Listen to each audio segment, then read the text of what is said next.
भारत सरकार के संस्कृति मंत्रालय और रामचंद्र मिशन और हार्टफुलनेस के ओर से जो 3 दिवसीय यहाँ पे योग महा उत्सव जो मनाया जाए, जिसमें हज़ारों की संख्या में अजमेर की जनता ने लाभ उठाया है। मैं आयोजकों को अपनी ओर से शुभकामनाएं देता हूँ, बधाई देता हूँ कि इन्होंने इस महायज्ञ में अपना योगदान दिया है। योग जीवन का आवश्यकता है, क्यों प्रत्येक व्यक्ति शांति भी चाहता है, स्वस्थ भी रहना चाहता है, लेकिन उसकी जीवन शैली ऐसी हो गई है जिसके कारण से नाना प्रकार की व्याधियां किसी वो ग्रस्त है और बीमारियां हर इंसान के शरीर में है। लेकिन इसका उपाय वह एलोपैथी और बाकी जो दवाइयां लेकर के ठीक करने की कोशिश करता है, उसकी तुलना में यदि प्रारंभ से ही योग नियमित रूप से करेगा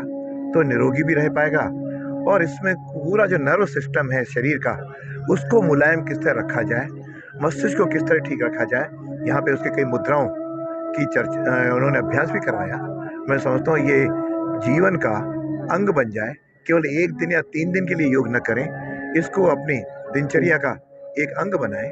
क्योंकि यही भारतीय सनातन संस्कृति जो प्राचीन है, जो विश्व को भी इसका संदेश देती है। और मुझे लगता है कि पिछले दिनों में जब हम कभी योग की चर्चा करते थे तो लोग हमारे किसी तरह से पुरातन पंथी कहा जाता था, लेकिन जैसे जैसे बाबा रामदेव सारे देश में भ्रमण करके इस योग को आगे लाए और विश्व के अंदर देश के यशस्वी प्रधानमंत्री मोदी जी ने जो 21 जून को योग दिवस के रूप में इसको सब जगह स्वीकृति दिला करके और इसका जो अभ्यास कराया है, मैं समझता हूँ मैं इन दोनों महानुभावों को अपनी ओर से और भारतीय संस्कृति को पुनर्जीवित करके व्यक्ति को स्वस्थ रखना और अपने इस हर दिन ध्यान का जो मिशन लेकर के आप लोगों ने प्रारंभ किया है, उसमें दोनों महानुभावों ने जिस प्रकार काम किया है, मैं सबसे निवेदन करूंगा, सबसे आह्वान भी करूंगा, आए हम लोग निरोगी रहें, योग को अपने दिनचर्या का अंग बनाएं और नियमितता जीवन में बताएं, तो शायद रोग हमारे नज़दीक भी नहीं छू पाएगा। ऐसा हम लोग करेंगे तो प्राचीन संस्कृति में जो व्यक्ति 100-150 साल निरोगी होकर के जीता था, हम भी जी सकते हैं। और अभी तो देखते हैं कई खिलाड़ी, कई लोग योग करते खेलते हुए भी उनको हार्ट की बीमारियां बहुत होने लगी हैं। हम लोग उससे परेशान होकर के जीवन कई की लीला समाप्त होने लगी है। वास्तव में 100 साल हम नियमित रूप से योग करेंगे तो जी सकेंगे। और जब शरीर स्वस्थ रहेगा तो मन भी स्वस्थ रहेगा, मस्तिष्क भी स्वस्थ रहेगा, तो जो सामाजिक वातावरण है वो भी सुधरेगा और हम सब लोग मिलकर के इस शहर को,